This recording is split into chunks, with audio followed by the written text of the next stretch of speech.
Guys, j'espère que vous allez bien. Bienvenue chez la Doua. It's about everything. Et cette fois-ci, j'étais comme ça en train de scroll normalement en allant en route pour mes cours ce matin. Et j'étais tombée sur une déclaration d'un ancien chanteur, rappeur du nom de Mace. Est-ce que ça vous dit de quoi? Mace, vous savez le chouchou de Diddy dans l'époque Diddy Bad Boy? Ouais, c'est lui. C'est de lui que je parle, guys. Pourquoi je devais tellement faire le lien avec Diddy? Mais c'est vrai, c'était le chanteur de Diddy, le chouchou de Diddy. Mace, quand il chantait comme ça, il dansait, puis Diddy est à côté de lui. Take it, take it. Yeah, allez voir Mace, regardez, et puis revenez me dire que j'ai pas bien imité ça. Et là, j'ai vu sa déclaration qu'il a faite très compliquée, parce qu'il a décidé... En plus, Mace est devenu... Il a laissé le rap, à ce qui paraît, pour devenir pasteur. Et on le voit très peu. Mais par contre, depuis que Diddy est en prison, je le vois faire plus d'interventions publiques. Je ne sais pas si c'était un lien. Quand Diddy était à l'extérieur, il n'osait pas. Maintenant, Diddy est à l'intérieur, en prison. Il se sent plus libre quand le chat n'est pas là, les souris douces. Mais bref, il aurait dû continuer d'aller prêcher, si c'était mon opinion, face à dire des choses comme ça. Donc oui, en effet, on ne va pas juste parler de Megan Thee Stallion, la rappeuse, et Klay Thompson, le joueur de basket. Oui, c'est ça leur titre. On va parler de quelque chose de beaucoup plus profond. Le colorisme, la perception des femmes noires et surtout la façon dont certains hommes noirs parlent encore des femmes noires en 2026 et surtout et tout ça. Et beaucoup d'autres commentaires que suite à cette séparation. Et on en parle. OK? Parce que actuellement, j'ai pu comprendre, dans le côté américain, c'est vraiment le sujet de l'actualité. La séparation de Meghan, je pense que tout le monde s'attendait au mariage et le monde sont très déçus. Donc, on en parle aussi. Donc, on va essayer de prendre le choc américain, le mettre du côté francophone aussi, pourquoi pas.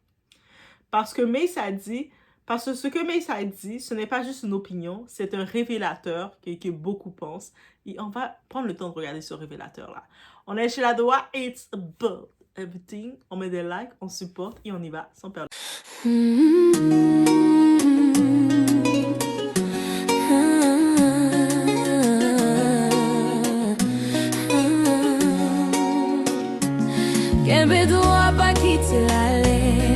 Donc, en effet, guys, Mace a déclaré que Klay Thompson n'avait pas besoin de Megan. Pourquoi? Pourquoi Klay Thompson en tant que tel, Klay Thompson et Megan se sont séparés parce que Megan voulait une relation monogame, donc une relation avec son seul partenaire, un partenaire qui lui offrait auto Bentley, maison, qui semblait montrer vouloir ça, mais finalement, lui, il voulait rester polygame parce que c'est un joueur de basket, il est bel homme et tout, il y a beaucoup de femmes qui le veulent, pourquoi se contenter d'une femme quand tu peux avoir plusieurs femmes? Donc, ils n'étaient pas sur la même longueur d'onde, ils se sont séparés. Actuellement, je vois rien de mal, mais le monde semble être choqué par Megan. Et là, maintenant, Mace l'a osé dire que Klay Thompson, là, il n'a pas besoin de Megan. OK, mais Megan non plus, mais bref, on écoute. Il dit que Klay Thompson, dans tous les cas, il est grand, donc il est 6 pieds 7. En effet, 6 pieds 7, si vous faites la conversion, je serai du côté de la France, 6 pieds 7, c'est très grand. Moi, je suis 5 pieds 7, je suis 1m71. Donc, imaginez maintenant, vous faites 1m71 fois beaucoup pour arriver à 6 pieds 7. Donc, on fait les calculs. Vas-y, je vous laisse faire les calculs. Vous allez me dire en commentaire c'est quoi vos calculs ça donne. Donc, en effet, il est grand, clair de peau, parce que oui, il est métis, avec de beaux cheveux. Je sais pas c'est quoi, mais s'il a vu, mais j'étais comme, ok, mais... Et là, on prend une pause, donc on est encore là. En train de mesurer la valeur d'un homme par sa proximité avec les standards eurocentriques. Et c'est un homme qui fait ça, qui fait ce rapport-là. Et pire, en train de dire qu'une femme comme Megan Thee Stallion serait optionnelle. Ce que Mace a dit, beaucoup le pensent, mais peu osent le dire à voix haute. Le problème ici, ce n'est pas juste une phrase maladroite, c'est une mentalité. C'est la mentalité, dans le côté afro. Une mentalité héritée de l'esclavagisme, la hiérarchie de peau, vous savez, le colorisme, la valorisation du plus clair. Plus t'es clair, plus tu montes, plus tu perces, plus t'es populaire, plus t'es vu comme étant plus belle. Et le rejet du plus foncé. Et ça n'a jamais vraiment disparu et ça risque de ne jamais disparaître. Mais attention, dire ça ne veut pas dire que tout est noir ou blanc. Parce que certains vont dire, il dit juste la vérité, ok? Et c'est là que le débat devient intéressant. Soyons honnêtes. Un homme grand, athlétique, connu a des options. En effet, on peut comprendre. C'est un fait. Mais la question n'est pas là. La question c'est, pourquoi ajouter clair de peau et beaux cheveux? Pourquoi? Mais il faut l'expliquer. Pourquoi ça? Pourquoi il n'a pas ajouté il est intelligent, respectueux, stable, tu sais, il n'a pas le même style, toi t'es plus dans le rap, hip-hop, tout ça, trap music, lui a plus l'air d'une autre catégorie que toi, vous n'étiez pas fait pour... Oh, pourquoi t'as pas ajouté ça, Miss? Pourquoi on revient toujours à l'apparence et surtout à ce type d'apparence? Et c'est là le problème. Et au milieu de tout ça, Megan devient une cible. On analyse sa valeur, on analyse son physique, on analyse pourquoi elle n'était pas nécessaire. Mais depuis quand une femme doit être nécessaire pour mériter une relation? On a vu des hommes se marier avec des actrices de contenu 3X. Là. On a vu des hommes faire plein de trucs et tout ça. Ok? Pourquoi maintenant elle va pas être nécessaire, mériter une relation normale? Elle a son propre argent et tout. Elle a son propre chose. Donc, selon lui, pourquoi tout ce drame? Et c'est ça qu'il faut comprendre. Et on se demande, mais depuis quand une femme doit être nécessaire pour mériter une relation? C'est ça qu'on se demande. Et nécessaire, c'est quel titre? Donc, si Meghan aurait été un genre à la Kim Kardashian, le cas aurait été différent?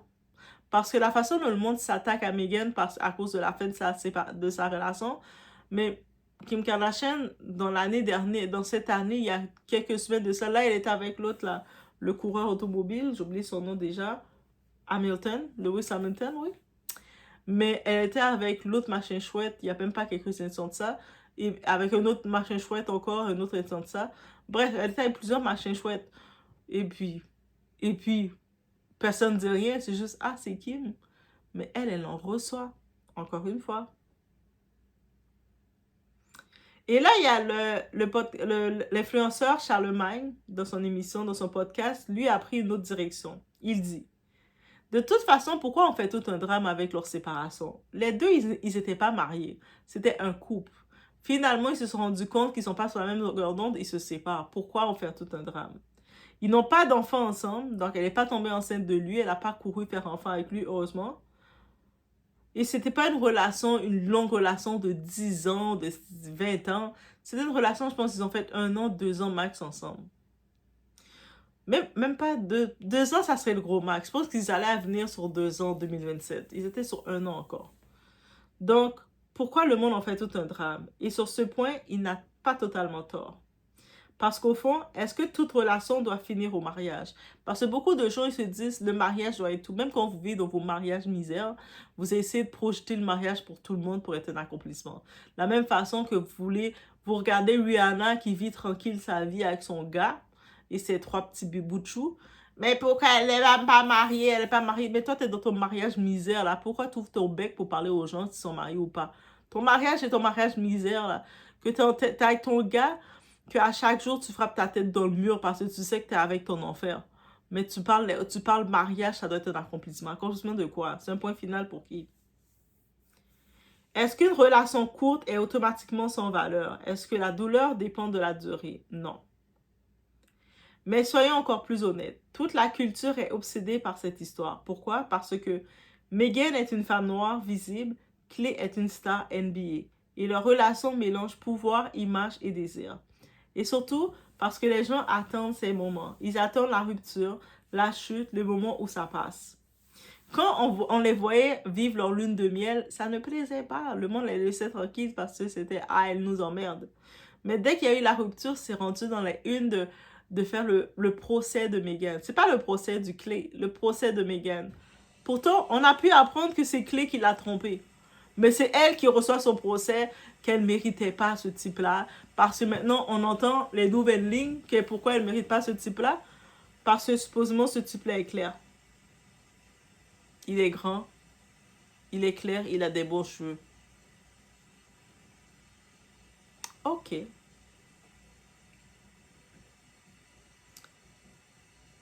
Ce qu'on voit ici, ce n'est pas juste une rupture, c'est une femme scrutée, des hommes qui commentent, une communauté divisée et des standards toujours biaisés. Et certains vous appellent ça la vérité. Mais parfois, la vérité, c'est que le reflet d'un système malade. C'est un système malade, en effet. Maintenant, la vraie question pour vous. Est-ce que Mace a juste dit tout haut ce que tout le monde pense? Ou est-ce que c'est exactement ce type de discours qui maintient certains schémas toxiques?